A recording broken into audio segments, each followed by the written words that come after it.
Welcome to this episode of Let's Chat. I'm your host, Chris Revel, coming for the Cat Cave in Providence, Rhode Island. We have a great guest today. We have Vanessa Lillie. She's a psychological suspense author. Her new book is out now, Little Voices. You could find everything on her website. It's just VanessaLillie.com. All the social media at Vanessa Lillie, except on Facebook, it's Vanessa Lillie Author. But we'll put all that in the show notes. Vanessa's fucking awesome. I know for a fact that I had fun. This episode came together in a pretty cool way. Last episode was with the boss herself, Erin Alexander Edwards. Her and I were set to record a couple weeks ago. She was in Barbados, flying home, missed her flight, and she was not going to be able to get back in time, so she had to cancel or reschedule rather, maybe like the night before. And I was like, you know what? I got the studio. Let's see what I could do. I'm just gonna have some fun. I'll ask everyone I know if anyone wants to do it. And I ended up connecting with the Vern from Cinema Recall, who was the guest of that episode, that particular time slot. But what it ended up doing is it really opened my eyes to a new way of booking and finding out who else is out there and interested. And one of the people who reached out, who I had never met before, was Vanessa. Mentioned having some interest, and I follow her on Instagram, and she's got a really good Instagram, and she's very good at social media and writing, the thing she's here for. But her Insta stories are goddamn delightful. And I remember I was chatting with Jody at the What Cheers Club and mentioning about the cool people I'd met and all the people I want to get on, and I had mentioned Vanessa, and she's like, yeah, she's got, her new book just came out. She's got some movement on her, if you will. So I just, after following her Instagram and reading like the reviews for her book and seeing all that cool stuff, just felt like a kinship. She just seemed, well, I said to her face, she just seemed like a real life Lisa Simpson, just like a really nice person and really good personality, very funny. One of the funniest things I think that's ever happened on this podcast, I don't know if Vanessa would even recognize it, but there's a part in this episode where I'm joking around about accusing her of burning down a church, and she has some of the most, like, it's almost like Arrested Development comedic timing. And I wish if you were in the room, and I had to listen to it twice to really make sure I got it right. I wish you could have been in the room, anyone else me. But I jokingly accused her of burning down the church. She's like, I didn't burn down the church. And in the studio, she like literally went away from the mic like a half a centimeter. She's like, I didn't burn down the church. I don't know why that stuck out to me so much. We talked about so many other things, but it made me appreciate it so much. Vanessa's wonderful. So make sure you buy the book. We're doing our very first giveaway, so make sure you follow the social media. We're going to be giving away an autographed copy of Little Voices. It is, so make sure you follow along on Instagram, Facebook, and Twitter on the Let's Chat, and Vanessa, follow us, and we'll give you some more information. Hopefully tomorrow. We'll have it all out, and so we could let's start some more giveaways. A little housekeeping off the top, so it's going to be a little bit of a long intro. I want to give a warm welcome to producer Breebert. You may or may not know Brianna Benjamin, who has been a past guest on this show, active on the old social media, if you will. So Brianna is amazing, to say the least. But I've been kind of back and forth. I want to grow the show. I didn't know what to do. I was thinking about hiring someone. I was thinking maybe I'll join a network again. Shout out to Kevin Gallagher for the podcast Everything is Awesome. There was some conversation about getting on his network. I decided to kind of go a different way, because what I decided was, when I was trying to figure out what I wanted to do next to kind of get the show to a new level, because I want to keep doing it. I want to keep the show going, but I need to have some sort of monetization of it to afford to do it, and I really want to take this to the next level. And I was like, maybe I kind of was looking at sites, way to pay people, and the more I thought about it, and it definitely took me months and months and months, because it's been 6 years. I haven't had anyone part of the show since episode like 20. So there's some weird control issues there. I promise you that. So it was like a big deal for me. It was a big deal that I wanted to bring someone on, and I definitely thought about it for maybe the better half of a year. And then the more I thought about it, it was Breebert. She gave herself that wonderful name, which is another reason I think I just love her so much, is her husband, who's also the most wonderful human being as well. His name is Robert. So I texted Brianna. I was like, we got to give you a fun name like Producer Bree. And she's like, how about Breebert? It's like, yes, you are now Producer Breebert. So we had met on Twitter a few years ago, and then we did a podcast episode and just got along well. We're definitely like very connected emotionally. Like, there's just connected, right? And we became like actual real life friends. And then for her side gig, at one point she was doing which would become Brianna Benjamin Design and More. she was, working a job and then doing her side gig as a typist, where she like typing up people's manuscripts and stuff. And then it morphed into Brianna Benjamin Design and More. And I was looking through all the services she provides. And the thing I realized is like, I need someone like Brie, but I don't want to hire Brianna Benjamin Design and More because I don't have any money. And I just, from knowing her on a personal level and know what she's good at, she's just so good with marketing and type, and she's so wonderful to work with. She's making the website for us. She's been teaching me how to make. She's a partner. She's officially a partner. This show is now Let's Chat with Chris Revel, produced by Brianna Benjamin, because everything I've already, in like the 2 week and a half she's been a part of the show, everything, my numbers are going up, my social media engagement is going up. So we're gonna keep it going. But make sure you can follow her on Benjamin Types on Facebook is her official page. But you could you can follow her on Twitter too. She's one of the very, very active on Twitter, and where we met, and goodness fucking gracious, she's funny. She's Brie Poe, P with a 0 E, I believe. So Brie Burt, we're just so happy to have you. You are incredible. Shout out to Brie Burt. Thank you so much. I can't wait. Make sure you follow us on all the social media at Let's Chat Podcast. And more recently, I was just on an episode of Old Roommates, and I was talking about one of the greatest movies. I'm going to say it. Greatest movies ever made. The 1979 The Muppet Movie. I think they also might call it the original Muppet Movie. I love that. Go check out that episode if you can. And keep an eye on the feed. We're going to be putting out a bunch of episodes. Anyway, let's get to it. Amari Maudlin, the princess of Trioles, wakes one morning to discover her mother's dead body. Suddenly, her entire world is turned upside down. She must now become queen in the midst of a shattered kingdom, while finding her mother's murderer. Is it someone in the castle? Meanwhile, a war is brewing with the other kingdoms of Dromolux, a war only Amari's mother knew about. Will Amari be able to save her kingdom by the time the official declaration has to be delivered? Or will Trioles fall like the murderer planned? Did you like what you just heard? If you did, you're in luck. The Broken Daughter by Amy Shea, that's me, is available for pre-order now on Amazon for just 99 cents. Visit my Facebook page for the link, facebook.com/AmyShea08. Through my books, down the well, said goodbye to a few, some I didn't tell. Couldn't have seen 21,000 miles, but I got there. Smiles and style, across the royal bound Fuselage.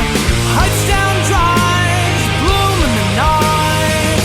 Through Windsor windows and Princeton woods saw Oshkosh and friends, so together we stood. Gladwell fan? I'm just asking it completely at random. In particular, the 10,000 hours thing, I will keep with me for all my life. Yeah. I cannot remember anything else in that book. I never read any of his stuff because as you're going to learn, I'm a podcast person, not really much of a reader. Yeah. But I was just listening to an interview with him. I forgot where. I think it was on like Dax Shepard's podcast or Bill Simmons or something. Mm-hmm. But he was talking about how like podcast, because his audiobook had just come out. I want to get about talking to strangers. It just sounds fascinating. Yeah. But he made this interesting point of like for human history, it was like it was like storytelling, like verbal communication like this, and then we get the printing press, and then the medium shifted to written, and now he's calling it with this new like the audio boom of podcasting, the written where we're kind of switching back to like the old traditional, like because podcasting for as new as it is, it's really like this is just the campfire. This is like a really basic thing, so it's so interesting. And so, but when we were kind of talking about this off mic, but it's so interesting because like I feel bad for you writers who like have to make a living out of it, because now you're a skillful writer, but you also have to have a personality, and not all writers do. It's like, or not when they want to share. Yeah. Like sometimes I'm not hesitant, but sometimes I've had authors or like come through, oh maybe it'd be good, and then I'm like I just don't know if it's gonna be a good fit. I don't know. I'm like. It just sometimes you come here and people don't talk. Not here at the club, but you meet writers and they're really awkward and don't talk at all, and you're just like, okay, cool. It's strange too, because I think publishing is always looking for silver bullets. It's like, why will a book sell? Yeah. It's like a magic algorithm of information, and I think an easy answer is, have Twitter, or I know. have an Instagram, which is not actually a good idea if you don't like those things because it's not authentic and you hate it, and that comes through to people. Yeah. But podcasts, I mean, I love podcasts. Yeah. And they're awesome, and it is a really exciting time for audio right now. I mean, not to bring it back to publishing again, but that's one of the audiobooks are about the only segment of publishing right now that's growing. So paperback is leveled off, ebooks have leveled off, and now audio I think has been growing by like 10 and 20% every year. Yeah, and then Malcolm Gladwell said in that interview, I forgot which, I want to say it was Armchair Expert, that his audiobook outsold his book. Yeah, absolutely. And the way they made the audiobook was to be more like a podcast, like kind of like NPR serialized style. Yeah. Which I haven't listened to, but I wanted to get to it. Where it's like if it's an interview of a judge testimony, you hear the judge and like all that kind of stuff, which was also a lot of different media booms like documentaries and stuff, which is so exciting because it's awesome. Yeah. It's so great. It even harkens back to like the old days where, you entertained people through the radio, and there was, you know, you'd have the horse come in, and you'd have like singers, and and people like that kind of narration. Yeah. Oh my God. Because you can't get to a play every night at that time. Well, I can't. Right. We have kids. We can't go out. I didn't even remember that's when I was in a play. So it's amazing to have, because to me an audiobook is kind of close to what you feel like when you go to a play. It's not quite the same, but you do have a different experience than reading a book because you have an actor's and they're actors usually, sometimes famous actors reading audiobooks. Yeah, they're great. And you have their interpretation of the book, and it's cool. And then sometimes they'll have, there's a thriller author, and her book, I think, had maybe 20 points of view, and they got an actor for every single point of view. Jesus. Yeah, which, that's not going to happen for everybody. But it's really cool what publishers and people are willing to kind of put out there that is such a different experience than actually just kind of reading. And it, to me, can take something in a completely new creative place. And it's like the thing that you did, like your book, Little Voices. Oh, right. Plug.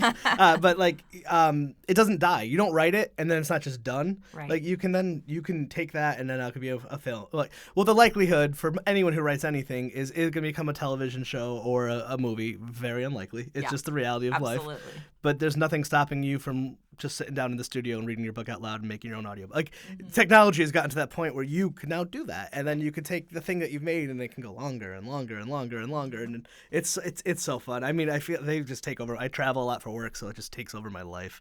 And doing the dishes, that's usually when I listen the most. Absolutely. Like you almost feel like if you're doing laundry and you're not listening to a book or a podcast, you're like wasting time. Yeah, I'm like I can get through this. Right, and really enjoying this time. Like it doesn't have to suck to fold the socks. It can actually be pleasant. You actually fold your socks? No, right, not cool. at all. No, I gave up on folding. I try to sound like I have my life together. I don't fold my socks. I gave up folding clothes like a few months back when I just was never putting them away. I'm like, I'm just gonna throw them in the thing. Just in that. Victoria hates. That's my wife, and she loves it. She went full Marie Kondo, and I was like, I'm for just her. gonna throw this in here.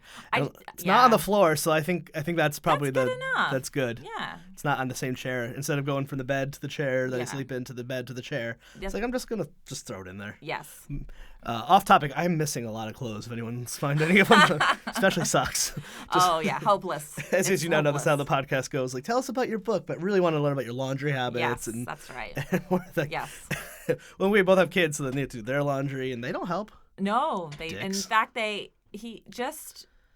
yesterday morning, I think my son is 5. He was launching himself from our window seat to the bed to purposely knock off the laundry that was folded. Well, that was makes his sense. aim To just waste more time. It was good. It was a really nice way to start. Were you the day. wild one growing up, or your husband, wife? Husband. I couldn't remember. Mm-hmm. Didn't want to assume. No, yeah, totally. No.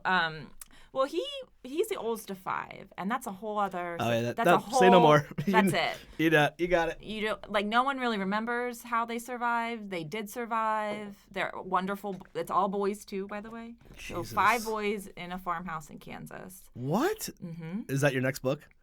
It could be. The next just be the In title. Cold Blood. Yeah. Who done it? Yeah, right. I'm sure the thoughts entered their head, but no, they all survived. They're all really lovely, great guys and have nice spouses, and that all worked out. That doesn't make fun thrillers. I know, it doesn't. No. Normal people are not interesting. And then I've got a younger brother. He's 4 years younger, we were probably both equally wild. I mean, Yeah. we in a small town in Oklahoma, like you got to be a little wild. And it's actually pronounced Miami? No, It's Miami.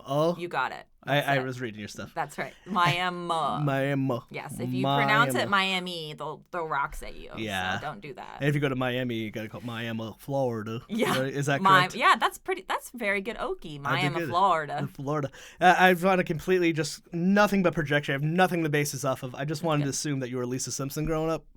Yes, correct. Or Tracy Flick, Who's that? Lisa Simpson. Sorry. Oh, from Election.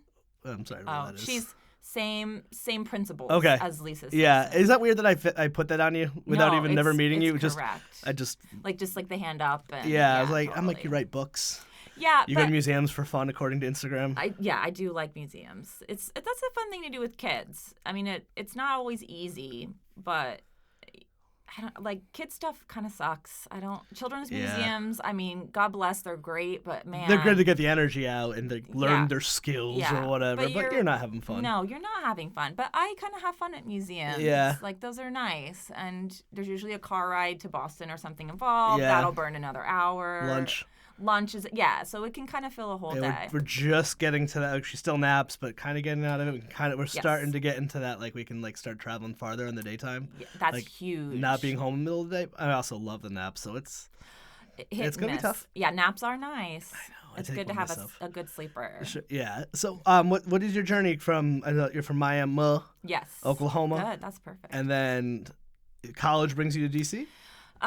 College took me to Kansas City, Missouri, and I was there for 4 years. Then I went to grad school in D.C. and was there for about 9 years. And loved D.C. It was a really cool place to be in your 20s. And that's when I started writing again. College, for whatever reason, I kind of stopped creative writing. I don't know if it was papers or what, but, just like the academics of it. Just is it time? Well, time, maybe. Because I don't know about in college, I just felt like I just wrote.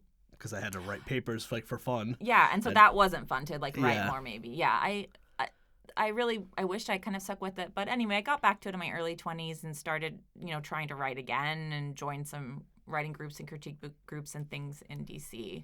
And then kind of wrote 2 books over 10 years, which that's not an awesome average. Well, I have 0 and 35 years. Okay, well, so that's pretty great. I mean, it was just...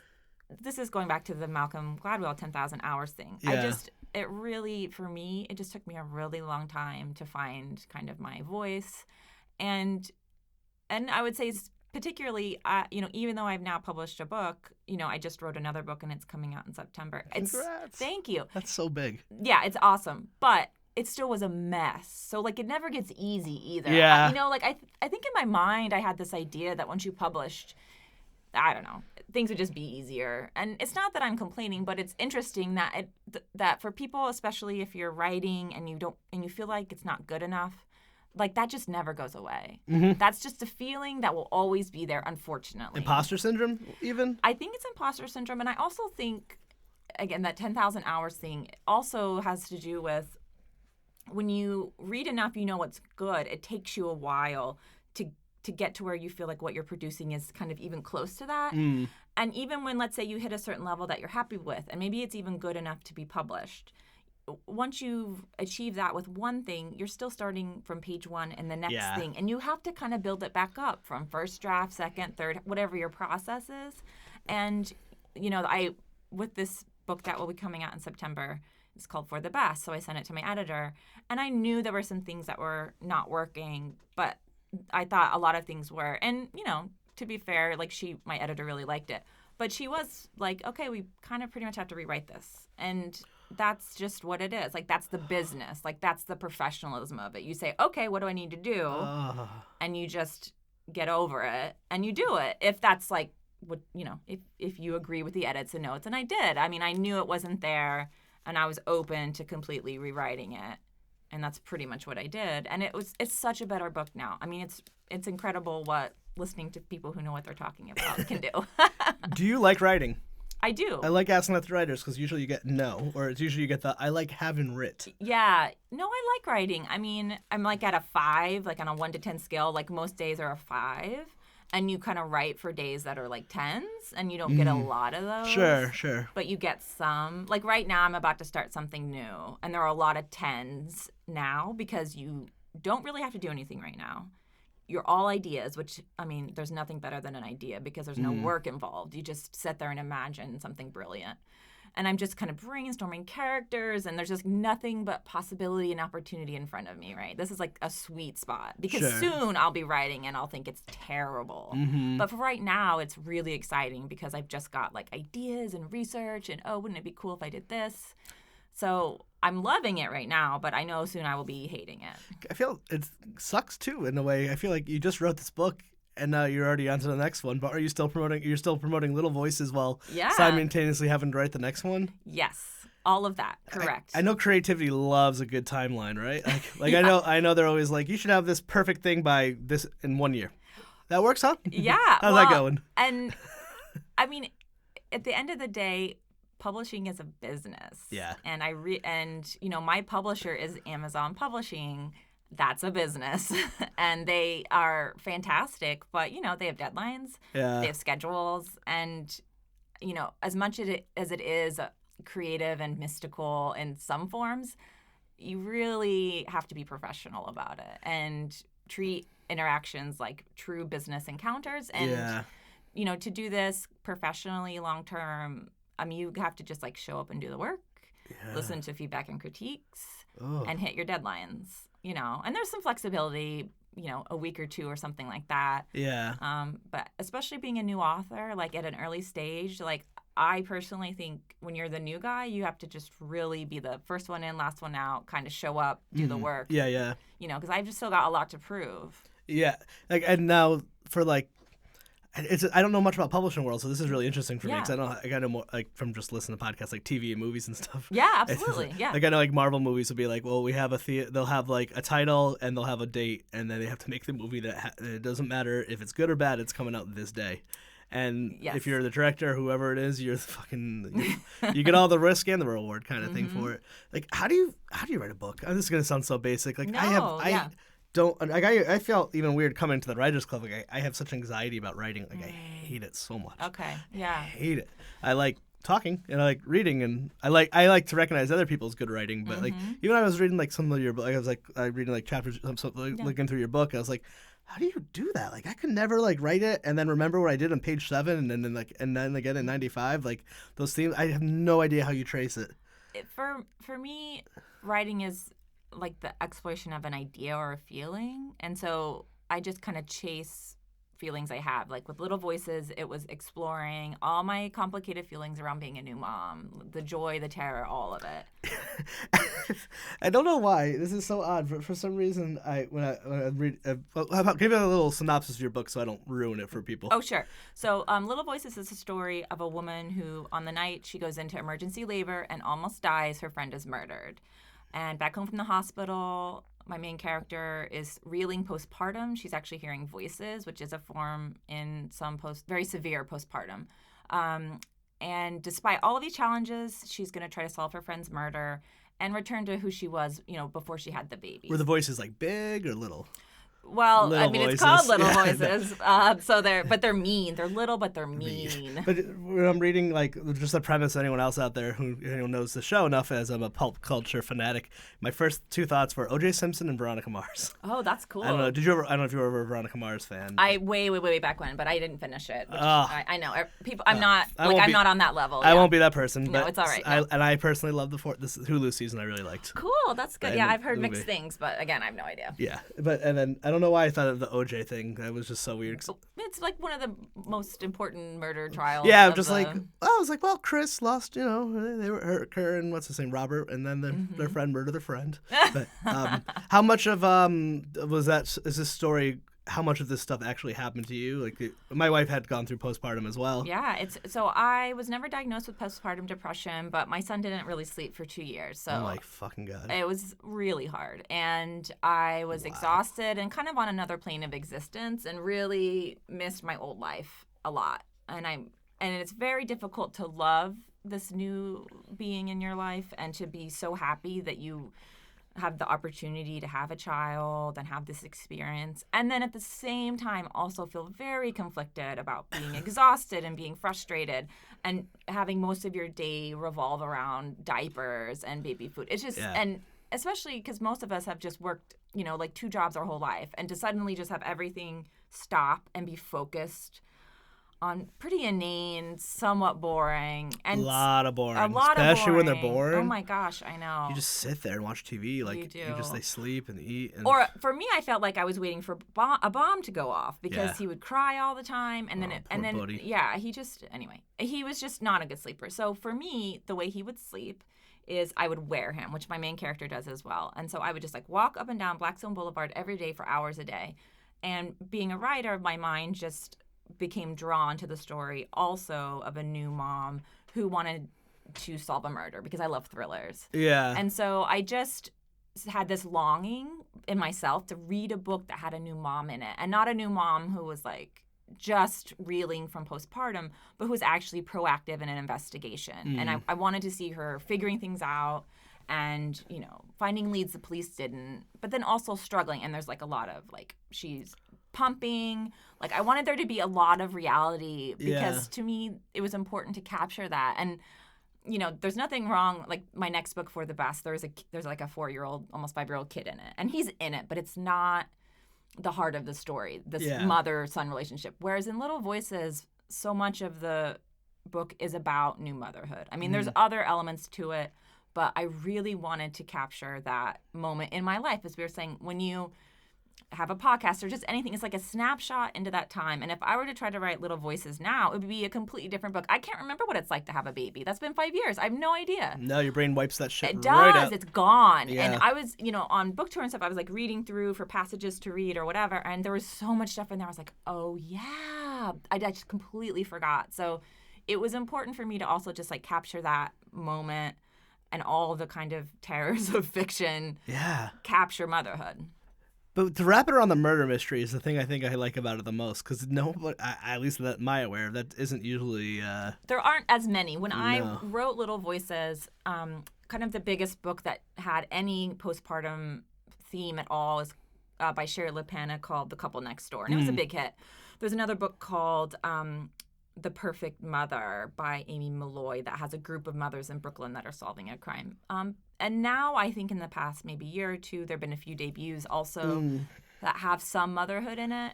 But people just need to be talking about postpartum. Oh, yeah. It's like 1 in 8 families are affected. It's a huge deal. And and it is something that people really suffer alone. Yeah. Or with a partner maybe, but even then it's hard. And I had so many friends who were, diagnosed with postpartum, and they would go on medication, they would go into therapy, and it helps so much. And they were in pain for months and months because of stigma.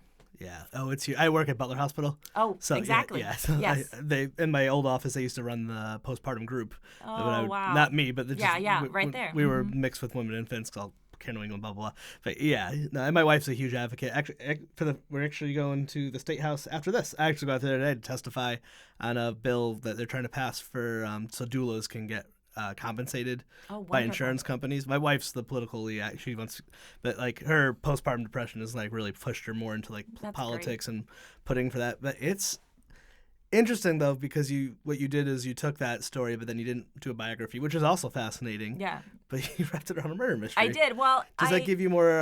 Is it a vulnerability thing that you could like tell your story with, or is it just more like you just like? I mean, I'm not very interesting. I think is the main. You would not want to read the book of my experience. It would just be excuse me. Miami, Oklahoma. It writes itself, people. Yeah, it's pretty good. I wanted to write a book with like tons of twists and turns and like a pretty crazy ending, and like none of that is my life. I have a little bit of a background in politics, and so there is a fair amount of politics in the book too. Yeah, so you did communications and marketing, but so you do that with like politicians? For nonprofits and government organizations in education policy. Are we allowed to ask what side you worked for? Oh, yeah. So I mostly work for like the teachers union and I mean more Democratic-leaning organizations, but also some newspapers. Is that why you have a MAGA hat on today? Yeah, that's a new recent development. Yeah. Okay, I thought it was. Yeah, his Trump's support of the arts has really drawn me to him in a way. It's not I a just very fashionable hat. didn't. Just I want know, to throw it it's out there. Yeah, red's The my red- color. I'm good. Yeah, I think I'm it good, like, but it's like the dumb baseball and the flat brim. Like, but come on, people. when something matters, you wear the ugly trucker hat anyway. It's okay. One of my favorite websites, because it's called The Hard Times, like a satire website, and they had a headline today. It was like, "Man unsure why his MAGA hat shirt is going under," and instead of "Make America Great Again," it said "Make another album's Gorillas," or something like the band. There's the band, the Gorillas. Yeah, totally. It was I'm butchering it, but it was just like, it was. I don't know why. It just made me laugh so hard. Well, in the new season of Curb Your Enthusiasm, I haven't seen it yet. Larry David wears a MAGA hat, and it's on purpose or just to on purpose, just to piss people off. No, even more Larryer than that. He does it so people will leave him alone. It's really smart. It's great. He gets like the cool seat at a sushi restaurant. They like see him and they like gasp and go away. I love that show, but it gives me a really bad anxiety. I can't watch more than 2 in a row. Yeah. And I think it's some of the most brilliant things I've ever watched, but sometimes I'm just like, it's a lot of Larry. It's hard. But when they did the Seinfeld reunion, like those were my favorite things. Like, do you respect wood? Like, oh my fucking. It's so good. Oh, there's one I remember watching. Like, I think I was in college, but like he had dinner with a contestant from Survivor and a Holocaust survivor. And I think the Holocaust survivor was a little bit older and had hard of hearing, and he's not hearing the survivor, and confused. He's like, "What's rats? We ate it." And like Larry was trying to make it seem like the competition show Survivor was harder than the Holocaust. Oh my! It's so bad. Yeah, and brilliant. I love it. Yeah. Love it. I think it's wonderful. Yes. Oh my goodness. Oh yeah, you worked for like Democratic organizations. And Yeah. And that whole time, were you writing for fun? Most of that time, yes. I was working on different books that, didn't end up going anywhere. Going to writers' conferences. I mean, the thing about it is, for me, if I'm not connected to other people, like a critique partner or going to conference or groups, it is a really lonely, depressing experience. That's what I thought. And then I got to join this wonderful club and then meet people. I'm like, oh, there's a community to it. Yeah. And it's wonderful. I think I was talking to Jody was telling me, I was talking to Jody, who one of the people, she's been on the show but runs the place, one of the people who runs this place, saying like when they do like their meetups, have you ever go to any of those? Yes. They like when it's like more author based, it's very quiet, and then when they had like a podcast one, it's just we're all like, ah! And like I always have to tone myself down because like I get like a real high after a good interview, and I always walk out. I'm like, it went great, Jody. Okay. So I've always like when I come in here, I'm like, all right, quiet down. Take it all the way down. But it's so funny. But Terry Gross. I know. Terry Gross. God, she's so good. Terry Gross. Do you listen to WTF with Mark Maron? Like that's one of the bigger ones. When someone dies, I will often go to W2F. Like I know. The Robin Williams one. Oh, I my just sat God. there and just sobbed. He died on my birthday. Oh, very I'm nice, sorry. Robin. I loved him. He reminds me a lot of my father, and I just Mrs. Doubtfire was just I know. the movie of my childhood. Yeah. And Hook Hook. is the movie of my, and I just had more emotion about his death than I have ever of any I know. celebrity. And his 1 hour. depression. Well, when he passed, I was Yeah. sad, but I was like, "Yeah, that makes sense." I heard him on that episode when it aired, and I was like, "Oh yeah, all right, cool." Yeah. But not cool. I was really sad. Even like he did like the movie 1 Hour Photo, Oh, I don't which think I was saw that. it wasn't famous, but Yeah. it was like he played he developed 1 hour film at this thing, and it was really a suspenseful thriller, and then he becomes a stalker to this family, Oh, like wow. very out of character, but Yeah. so he really stretched himself. I mean, obviously all those other ones, but there was one there's something I'm trying to think of that he was in, not Bicentennial Man, not Flubber, not those bad ones, but What Dreams May Come might be. Oh, With okay. I saw that. Cuba? That was a long time ago. Like yeah. I remember seeing it in theaters, like Yeah. however old. I think we're of similar age, and just like being the few times in theaters at that age, just like in tears. Then flash forward to Endgame, it's like, Yeah. I can't do this. He's an incredible actor. And, but I that know. podcast episode was Yeah, really that's a good wonderful. one. Or Gary Shandling, I was a huge fan of, and he passed. I went back and listened to he was on You Made It Weird with Pete Holmes. And sometimes it's weird because sometimes it's in some instances for some of the people it's their last, unbeknownst to them, it's their last interview. Yeah. And it's like a thing they're known for. And like, God, I don't. Well, we're all gonna die. We can just turn this to my therapy session That's about my fine. death anxiety. That's right. But I wish I did that yesterday after I watched The Good You Place. and my son would have a lot to talk about. Have you? Sorry, as we continue, have you watched the Sack Lunch Club? What's that? Speaking of death and children, it's fabulous. So it's on Netflix right now. Is it Pete Holmes? Wait. The comedian? Yes, is that his Wait, name? is this the John Mulaney one? Thank you for giving me the correct name. John Mulaney's They're best buds, so The it's Sack cool. Lunch Bunch. Oh, It okay. is about death, Yeah. and kids and adults will enjoy it too. Oh, I love Dead Kids. That's it. That came out wrong. Yeah. No, it's super good, and it's great. Parents should watch it with their, like I watched it with my 5-year-old. I mean, there's some stuff that I don't think I've strong enough boundaries, but anyway, to me, we had great conversations around it, and they talk about death, and I thought it was a satire, or it's absurd, or I didn't know what it was. it's a kid show. Really? I mean, it's PG. It's Huh. a kid show. The jokes, probably 60% of the jokes are for parents, Now you're talking. but the kids enjoy it because it's full of kids. They do songs. Are there puppets? Because I love a good puppet. No, it's just I'm out. it's just kids. It's great. What a weird thing. It is. It's Jake Gyllenhaal is the closer. He's a music man. What? Yeah. Natasha Lyonne What? talks about her fears of death. Oh my God. Were you at my therapy session yesterday? I'm just saying, it's good. I've watched it 4 or 5. My son wants to watch it every day after school now, and it's only been out a week, so I've seen it like 5 times. Yeah. Oh, It's that's great. so great. Yeah, you guys will like it. It's good. Yeah, but hot lots take. of death in it. Yeah, it turns out we're all going to do that one day. Hot take. Yeah, it's crazy. Still learning. Yeah. No, yeah, did you watch The Good Place by any chance? Not yet. When it aired, the last episode. The series finale just ended, and it was sad. cool. Not in a bad sad. It was just beautiful, but just... Oh. Yeah, I can't even tell. I can't do it yet. Yeah. Yeah. I'm gonna binge it. That's gonna be a good Are couple you months. death obsessed? I'm gonna guess based off the murder mystery. Yeah, I'm very interested in death and how Yeah. people react to it. And, Yeah. I mean, I think I'm personally kind of okay with death. I'm a pretty committed, No childhood trauma agnostic. of anyone. I mean, there's weird dying. stuff. Our church burned down when I was very young, and so we had. Did you burn it? I didn't do it myself. No, it was like electrical fire. But Why we are had, you winking at us? I didn't do it. I did. No, I didn't do it. Another But book. the church then met at a funeral home for at least a year and a half. So every Sunday we were at a funeral home, and sometimes if you were late to Sunday school, all of the viewing rooms doors would be shut, and you would open to go to your normal Sunday school class, and it would be occupied with the body because they're gonna have a showing later. Are you kidding No. me? And my parents, who are wonderful people and wonderful parents, I'm sure they're going to listen to this. Once or twice, they accidentally left my brother there.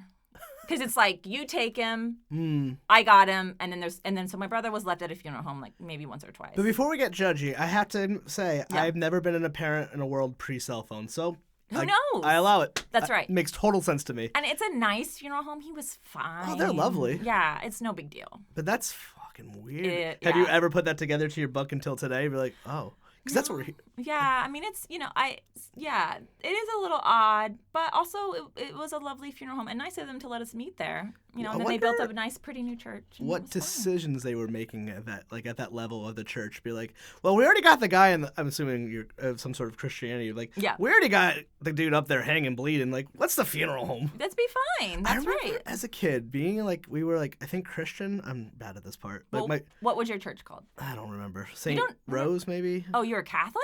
No, I'm not. Lutheran. I'm atheist, but. But I mean, let's talk about I what think you we were were raised. Catholic-ish. Well, not. You think you were Catholic? You don't know if you were Catholic? Well, so my dad was Unitarian. Oh, that's not Catholic. And then my mom was like, she would call herself a spiritual Catholic. All right, so I guess we were a You're Catholic. Catholic then. No, Yeah. we get the fight. Yeah. They but won't excommunicate me. I've tried several times. you have to write. You can't. the It's Pope? like surprisingly hard. Well, I tweeted at him. Oh. There's a comedian I love that did it every day, Barry Crimmins, and so I've copied him, and then I that's never cool. got. He's since passed away, unfortunately. Oh. But he was a really, if to take it, he did this great documentary called why am I blanking on the name? But he was a stand-up comedian. He was like the guy who made. This is before Louis C.K.'s. Now we knew he was a bad guy. At the time, he had like an old Boston comedian. His name's Barry Crimmins, and he had been raped as a child. Oh, God. Like repeatedly, really terrible stuff. He grew up with like Bobcat Goldthwait, but he made this really beautiful documentary, and I'm sorry I can't remember the name of it, and I forgot how all this was going, but I'm sure it's good. But made this documentary, and he becomes a child advocate for like child for all that stuff. And man, I have no idea what I was saying. I am so sorry. It's all right. I literally just blanked. It's always that child rape that gets. Oh, okay, Barry Crimmins. That's Yeah. right. So he's strongly anti-Catholic, And Sure. so he would always tweet the Pope every day to be excommunicated. Oh, I wow. think. And he never got Yeah, communicated. but I remember being like church because I never got to pass CCD because I was like young, I had ADHD. The church wasn't very nice to us.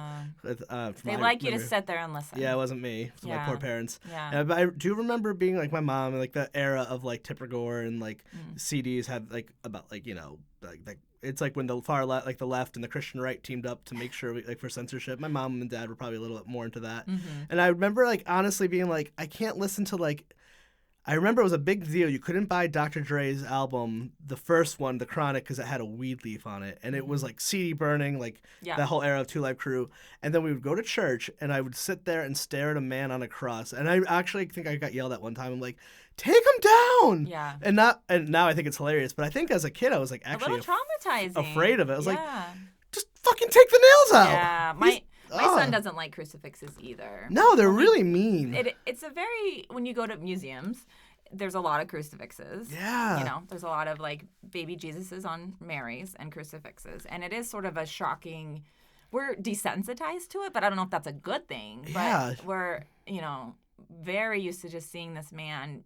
I mean, being crucified, you know, was a political act, or it was an act to punish political, I don't know, with the prisoner or whatever. Anyway, so it was one of the most torturous and painful forms of punishment because you were crucified usually because you'd done something against the government and they had to make an example of you. How long does it take to die? I think a very long I time. can't- You probably- basically bleed. I believe you bleed out. Either you bleed out or you no food. Yeah. So that's. Yeah. But no food is like 4 or 5. I mean, that's a long time. Yeah, it's like So a week, right? That's not. It's not. You don't want to be crucified. And No. then they would crucify you upside down if you were a heretic. Is that right? Anyway. Sure. Sure. Anyway, we'll so check this in our it was- fact check yeah, it was- section that yeah, doesn't show exist. Show notes. Yeah. Yeah. But yeah, so religion is funny. I do have this very distinct memory of, I think for me, when I started to kind of question religion, we get baptized. I was raised in the Disciples of Christ Church, which is a really, actually, you know, if you're gonna do it, it's a really One of the good ones. lovely church. Yes, and in Yeah. fact, I was first introduced to like gay marriage and some of those principles, not necessarily in my church in my small Oklahoma town, but I did a mission trip and we met some like very liberal pastors, and it was cool. It was great. Yeah. And they're like, and it was a lovely place to grow up because people were nice. The point is, though, I remember being in the 3rd grade and being so excited because I was going to be baptized. And for people who are baptized, it's essentially like, it's almost like a hot tub situation. They have a big kind of tub at the front. I don't know if you guys would have had that. Well, if you were at a Catholic church, you do not, No, for sure. that sounds fun. You're and they didn't sprinkled have at fun. birth. Your soul was saved at birth. You're good. They sprinkled you. You're in. But for me, you kind of, they want you to make a commitment as like a logical person, I guess. So like 3rd grade is deemed okay. And I remember Somehow that's a step better than birth. I don't know. Yeah, it's an interesting distinction. But I remember being really excited because the idea is that your soul is saved, which is, that's a big deal. This idea that, because I, from a young age, had a real problem with hell. Like just this idea, and I still have a problem with hell, but this Seems kinda idea, mean. it's really mean and disturbing. And this Yeah. idea that only Christians experience it. It's like, so if you just happen to be a person who was never even exposed to Christianity, which is very possible, you're just Yeah. there. Anyway, so I already had problems with hell, but I thought, well, once you get baptized, they dunk you in the hot tub, you come up, and, you know, you're going to heaven. I remember we went out, the preacher put me under. It was like, I think there were several of us. Put me under, brought me up, and I felt exactly the same and very disappointed. You're like, now I know how waterboarding feels. It was very strange, and everyone's Yeah. clapping, and you just get the sense of like, I wish this, and this is my spiritual identity, not that you asked, but my spiritual identity is, I just wish I did feel something. That would be awesome. A lifetime of that. Right? Like, Yeah. I'm like, yes, I hope there is a God and I hope there's a heaven, but it just doesn't make sense. Yeah. Oh my God. Yeah. I had just finished up maybe semi recently because my wife's traumatic birth, and I had ended up getting long story short is like traumatic birth, and I had post-traumatic. She was postpartum. I had gotten post-traumatic stress. Ended up doing EMDR therapy. I'm not sure if you've ever heard of it. EMDR therapy is in my next book. Really? Yeah, light therapy. Yes, my main character does it to help remember traumatic memories. It's incredible. Fucking incredible. Yeah. I fell into it completely by accident. But yeah, anyway, I actually saw my therapist yesterday, so it's also like fresh in my head. Oh, that's one of my best friends is a therapist who does EMDR. That's how I learned about Really? it. Around here? Yeah, she actually used to work at Butler. What's their name? Dr. Lauren Potter, or maybe not doctor, but anyway, therapist Lauren. Lauren Potter? Yeah, I used to work with her. She's one of my good friends. I used to work in Duncan. Didn't she move to Massachusetts? Yeah. We And were she's just doing talking with her. EMDR in Massachusetts. I didn't know her. So we worked in the same building. Yes. But for different. I work at a different program, but she was when I was talking about the postpartum group. That's what I was referring to. Oh, yeah, she ran a wonderful. I haven't seen her in so long. Yeah, she's great. And she had a little boy. She did, another little boy. Yeah. I saw a really cute video of him rocking out to AC/DC this I wonder morning. I don't know if she would remember me because I didn't know her as well because I had gotten like a per diem job at the same place I worked, so I worked the front desk at night, and that's why I would like, chat with her once in a while. Yeah. If you tell her I said hello, I don't know if she remembers her. We were in pregnancy group together and have remained friends. Oh, okay. Oh, yeah. She actually gave me a really What a small fucking fantastic world. presentation about postpartum psychosis. Oh, yeah. And I used a lot of that research in my book. EMDR is real fun. Yeah. It's like doing acid without ever having to take it. And I don't mean that as a joke. Like, Yeah. I know there's research for like microdosing. Anyone out there who wants to know more about this stuff, watch The Mind Explained on Netflix. Oh, cool. It's like a 6-part docuseries.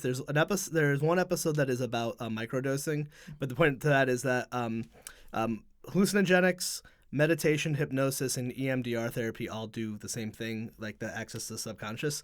So it's pretty crazy in there. But the reason I'm bringing all this up, and it's still weird that you know Lauren. Oh, that's so funny. I think I was like a staunch atheist, and now I would still say I'm an atheist just because I want to help change the image of atheist, but I would probably be more agnostic, even humanist rather. But so I went through MDR, and it is like I had I've had the feeling from EMDR therapy of what you wish you had from being baptized, and wow. I totally understand it. I'm not spiritual still, but like I finally, there's the unanswerable questions of life, and I can't recommend EMDR enough for anyone. If you've never done it, it's really fun. She It's like has principles that she can't do it on friends and things like that. Oh God, no, you need like a guide. Yeah, and but whatever. she was very encouraging. I might try it. She showed me the equipment and everything and Yeah, I explained mean, it to me. you There's can go on videos on YouTube. Yeah, I watched. Yeah. Well, if you go, you could do it to yourself. Well, it's not true MDR therapy, but if you wanted to like just have basically EMDR therapy, to anyone listening, it's just basically it's it's put in rapid eye movement. It's very similar to sleep. So for the listener, it's just me tapping my knees. If you do that, that will put you in rapid eye movement. So you're not gonna get to work through stuff therapeutically that way if you're doing it by yourself. But if you're trying to sleep, it really is. It just puts you like in a lucid dream. So it's really interesting. And but from that, like it's opened my eyes. Like I was like, nope, there's no God, and now I'm like, I don't know. Well, I mean, our brains are fascinating places, and do you believe in ghosts? No, but I have a theory of why, because I was terrified of them when I was a kid. So it's just like your coping mechanism. Yes. So I feel like if we discussed it long enough, I could probably now see this funny. Year-ish ago, I would be like, no, that's stupid. But now, and also if you told me that you can control your body temperature from your breath control, I'd be like, you're lying to me. But now I've gone through MDR therapy and learned about like Wim Hof, and I've learned about all this like really unexplained stuff that we still can't figure out in the unknown questions. So I'm like, I'm open to it. Right.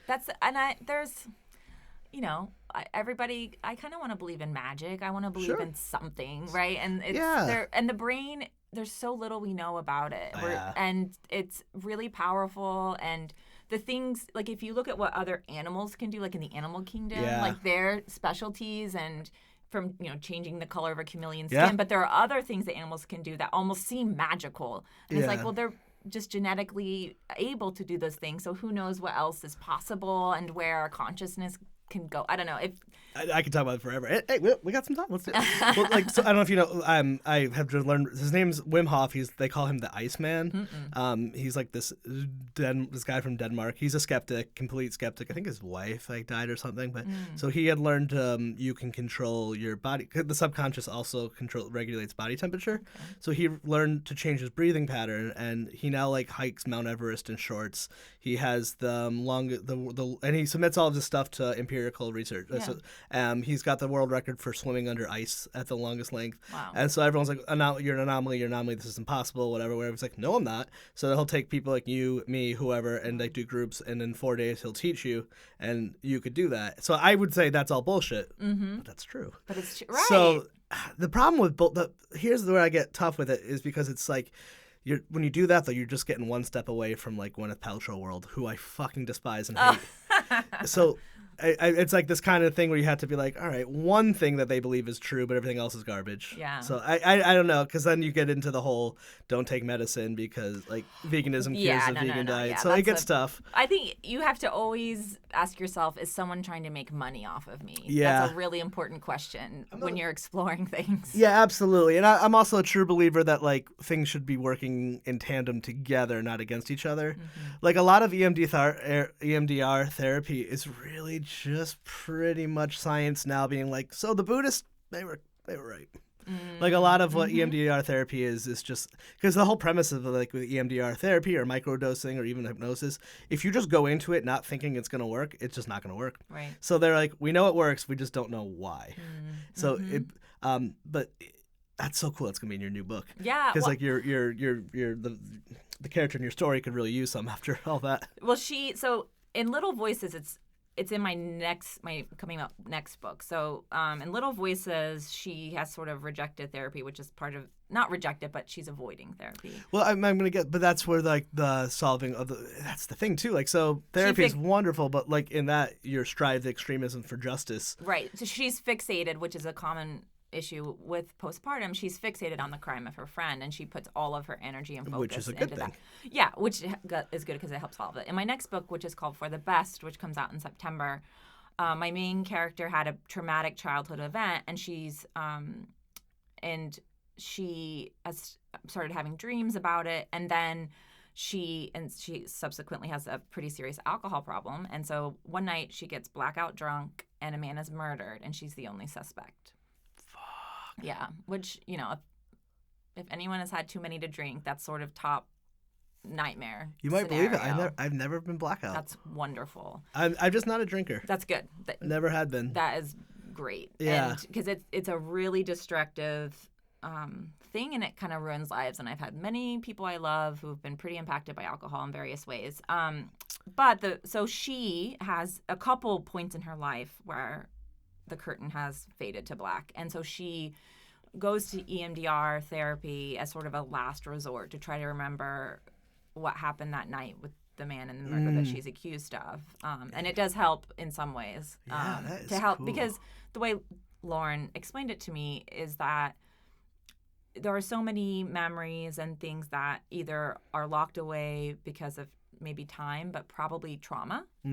And EMDR is able to sort of pull them forward so that you are finally able to process them. Yep. Because, trauma, when it's not treated and not processed, it can affect everything. Well, it turns into any emotional pain turns into physical pain. Yes. Yeah, EMD. What it does when you're in rapid eye movement, and I compare it to sleep, it suppresses the part of the brain that releases the physical effects of the trauma. So the trauma survivor can then process the experience without having the physical effects of it, which is fucking fascinating if you think about it. It's just like, but that's not anything. That's really not anything that crazy if you think about it. It's just ultimately it's like we just do this because we sleep. Like it's all we've just we've just been able to figure out like, well, let's just kind of push you here and there, but it's almost like you're doing it yourself. Right. Like animals do. But yeah, isn't it? It's so cool. It's really cool, and it was fun to kind of explore it creatively as just an opportunity, to push a character somewhere new. And well, you get to write the subconscious where you can do anything. Yeah, I like a note when I was in the rewrites. My editor said, with a lot of alcoholics, dreaming is a big part of that experience. Huge. And she's like, I think you should create a dream journal for this character, and I loved that. So there are several, and the dream journal has like kind of hints to some of the crime as well. Ooh. See, this is why you're the writer. So I loved thinking about the subconscious and the memories that she would have hidden because she hadn't processed them yet through MDR, and how those manifest in her daily life and in her alcohol abuse, in Yeah. her behavior, how Sure. she sees the world, how she treats people. So do you find yourself growing up as a Lisa Simpson that this is just a fun outlet to be part of these worlds without being it? Yes, that there's something people say, which is like, writers, the more exciting the book, the more boring the person. That's great. And I think it's really true. Yeah. Like I have the most boring life, and I love it like that. Because Yeah. then you can just explore all the crazy complexity, twisty, dark edges of everything on Boring's the page. good. And I didn't realize that when I was younger. I know. And it's like, if you can get to a place like, I remember being young, like, why my parents don't go out? They're so boring. And like, that's like the dream. Like now, like I've worked in the behavioral health field and like seen lots of people and grow up in chaos and live wonderful, great lives. Just like, okay, like if Felicity grows up and is like